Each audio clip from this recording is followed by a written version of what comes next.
Goedenavond, welkom bij Omroep Zeeland. Dit is het nieuws in Zeeland van zaterdag 19 oktober.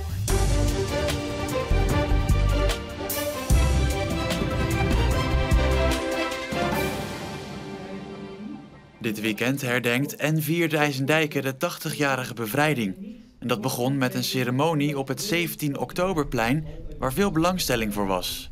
En als mensen stil moeten zijn, die ene minuut, dan is die ook echt diep stil. Dus iedereen doet mee.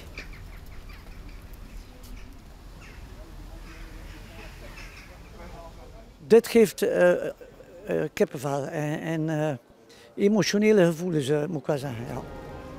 Onder de mensen zaten er ook bij die de bevrijding daadwerkelijk hebben meegemaakt. Al vertellen ze daar liever niet over. Eigenlijk niet. Hoe komt dat? Ja, het ligt ver achter mij.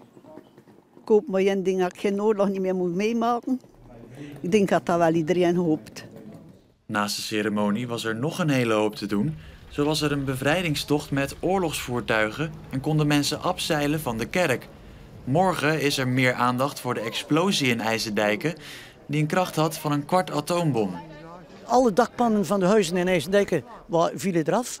Op een boerderij 4,5 kilometer hier vandaan voelden ze de grond gewoon trillen. Die getuigenissen hebben we. En lichaamsdelen van soldaten lagen in IJsendijke. Het was een van de grootste explosies tijdens de veldtocht van de geallieerden door Noordwest-Europa. Morgen om 10:30 wordt dat herdacht. De eerste 46 biljetwoningen in de Middelburgse wijk Het Zand zijn klaar en waren vandaag open voor publiek. De oude woningen moesten worden gesloopt omdat ze op waren. De nieuwe woningen zijn gebouwd in dezelfde stijl. Dat zit hem vooral in zeg maar de opzet van de woningen. Dus hoe de blokken ten opzichte van elkaar staan. Maar ook de karakteristieke kenmerken. Dus de goten, de dakkapellen, de schoorstenen. De boogjes boven de ramen en de ramen boven de voordeuren. 60 oude huurders zijn van plan terug te keren en namen alvast een kijkje. Hier is nog een kleine slaapkamer. Die is al behoorlijk klein. Het is al een beetje dubbel. Die andere bevalt me heel goed. Maar het ziet er goed uit. Dan heb ik het idee dat mijn huidige woning groter is. Ik wil toch hier op de een of andere manier toch terug. Het heeft een kleine kamer, het is nieuwbouw, het heeft alle comfort. Dus waarom zou ik in een groter huis? Heb je groot onderhoud?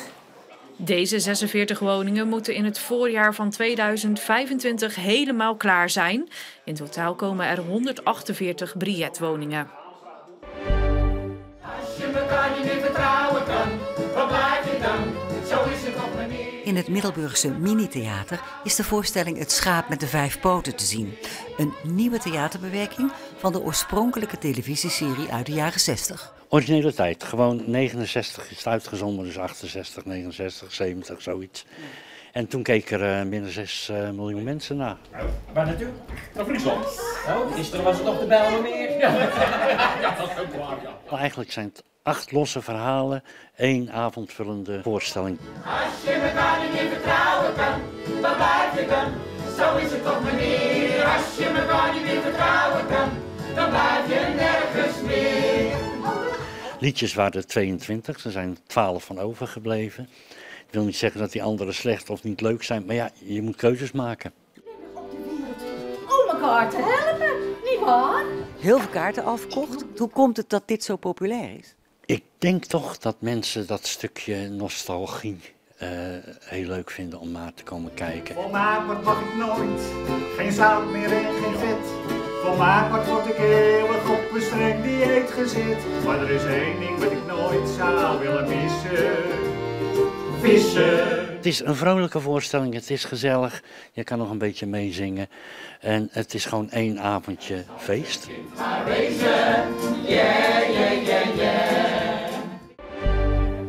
Een degradatiekraker in de 3e divisie tussen Goes in de zwarte shirts en Smitshoek. Dit is de eerste kans voor de Beverlandse club via Tim de Winter. Maar hij schiet naast en de ruststand is 0-0 in deze belangrijke wedstrijd. Want het is het duel tussen de nummers 18 en 17 in de competitie. Goes won nog geen 1 keer dit seizoen. Dit is een enorme kans voor Sjoerd Verhulst. Maar hij stuit op de keeper. De aanval gaat dan nog door. Dit is Jeremy de Nooijer, maar die schiet over. Het is het probleem voor Goes dit seizoen. Doelpunten maken. Maar tegen Smitshoek zou het toch moeten lukken. Want die ploeg staat dus maar 1 plekje hoger. En Goes is de betere ploeg. Hier de bal richting Verhulst. Die wordt in zijn rug geduwd door Max Christoffel. En dan gaat de bal op de stip. En dan krijgt Goes dus een penalty. Achter de bal Tim de Winter. Nu is het dan toch wel raak? Nee, weer niet. Via de paal naast. Ja, en als je dit soort kansen laat liggen, dan wordt het natuurlijk een heel moeilijk en zwaar seizoen. Maar het kan nog altijd voor Goes, al gaat de tijd wel dringen. Hier is opnieuw Tim de Winter. Maar het is niet zijn dag. Deze keer raakt hij de lat. Vlak voor tijd dan nog 1 keer de thuisploeg. Het zal toch niet, denk je dan. Luc Delmee, maar die gebruikt zijn hand. En dat mag natuurlijk niet. Goes speelt met 0-0 gelijk en schiet eigenlijk weinig op met dat gelijkspel. Vandaag de dag begon wisselvallig met wolken en wat zon. Vroeg in de ochtend viel er lokaal nog wat regen, maar in de loop van de dag bleef het op de meeste plekken droog. In de middag lagen de maximumtemperaturen tussen de 15 en 17 graden met een matige zuidwestenwind met windkracht 4. Vanavond blijft het bewolkt met vooral in het westen van de provincie kans op lichte regen. Vannacht koelt het af naar zo'n 13 à 14 graden en er staat een matige wind vanuit het zuiden. Morgen wisselen de zon en de wolken elkaar weer af met maximumtemperaturen rond de 16 à 17 graden. Het blijft overdag droog, maar de wind neemt toe tot vrij krachtig met dicht langs de kust windkracht 5 vanuit het zuiden.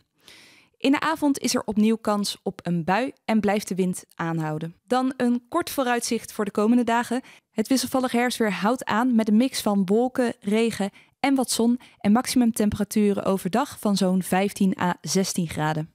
En dit was Zeeland Nu. Zometeen Zeeland de Week, met daarin onder meer het vertrek van 2 Zeeuwse statenleden van de BBB, dat tot in Den Haag beroering wekt. Dus heel graag tot zo.